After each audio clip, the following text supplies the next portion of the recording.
Today it's anti terrorism day. Anti terrorism day या आतंकवाद विरोधी दिवस 21 मई 1991 को अस्तित्व में आया था, जब भारत के पूर्व प्रधानमंत्री राजीव गांधी की तमिलनाडु में एक चुनाव अभियान के दौरान हत्या कर दी गई थी। भारत में 21 मई को स्वतंत्रता और न्याय के नाम पर जनता को चोट पहुंचाने की विचारधारा से लड़ने और बाधित करने के लिए आतंकवाद विरोधी दिवस के रूप में मनाया जाता है। आतंकवाद की एक सामान्य परिभाषा में राजनीतिक, धार्मिक या आइडियोलॉजिकल लक्ष्यों के लिए किसी आबादी या सरकार को डराने के लिए हिंसा का सिस्टमेटिक यूज या धमकी भरा उपयोग है। अन्य देशों की तुलना में भारत आतंकवाद की एक वाइड रेंज का सामना करता है, जिसमें इस्लामी आतंकवाद, अलगाववादी आतंकवाद और वामपंथी आतंकवाद शामिल है। भारत आतंकवाद को 4 प्रमुख समूहों में विभाजित करता है। पहला, जातीय राष्ट्रवादी आतंकवाद।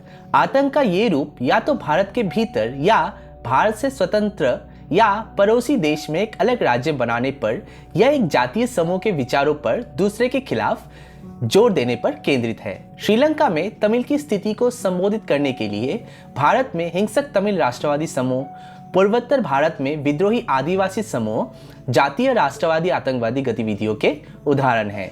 दूसरा, धार्मिक आतंकवाद। आतंक का ये रूप एक या अधिक धार्मिक समूह के खिलाफ रिलीजियस इंपेरेटिव्स, एक प्रीएज्यूम्ड ड्यूटी या एक विशिष्ट धार्मिक समूह के लिए एकजुटता पर केंद्रित है।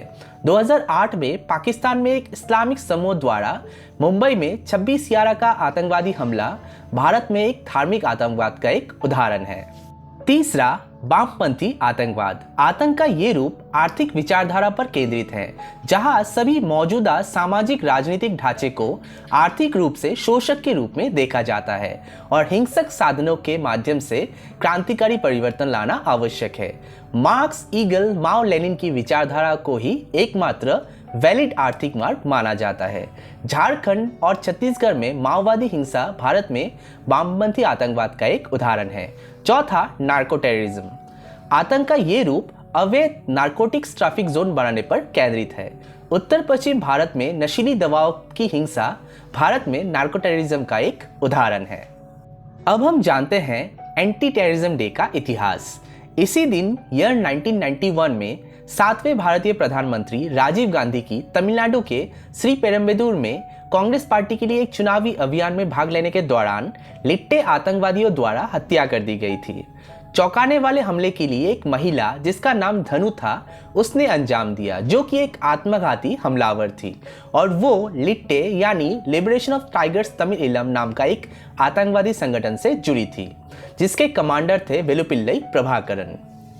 उस दिन के विस्फोट ने प्रधानमंत्री के साथ 16 निर्दोष लोगों की जान ले ली। 1984 में इंदिरा गांधी की हत्या के बाद राजीव गांधी ने 40 साल की उम्र में शपथ ली। वो भारत के सबसे कम उम्र के प्रधानमंत्री बने और 1984 से 1989 तक सेवा की। आतंक के क्रूर कृत्य के बाद इस दिन को भयानक स्मृति की याद के रूप में आतंकवाद विरोधी दिवस के रूप में मनाने का निर्णय लिया गया और देश की हर पीढ़ी को ये बताने के लिए कि आतंकवादी गतिविधियां किस तरह से जघन्य परिणाम ला सकती है। अब हम जानते हैं एंटी टेररिज्म डे का महत्व। ये एक परसिस्टेंट ग्लोबल थ्रेट है जिसकी कोई सीमा, राष्ट्रीयता या धर्म नहीं है और इससे निपटने के लिए एक चुनौतीपूर्ण स्थिति है।